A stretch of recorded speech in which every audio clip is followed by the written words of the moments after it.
jonga Kenteli kawan sikap bangas no Kapasya piklan da kentati Hakinin kong banga iyo hiiyapi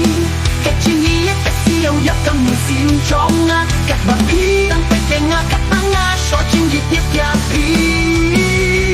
Bilong kacing pian mo Hakacing yung jonga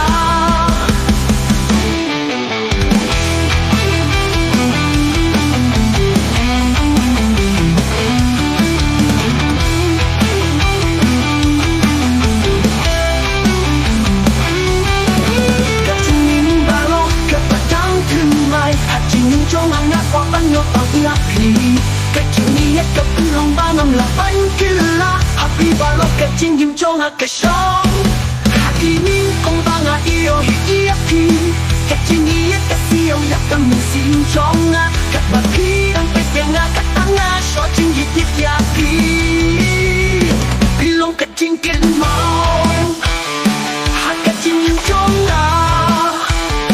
Kacing dikit kapaki Hakinin kong kanyay me Kanyay shong kanyay ensken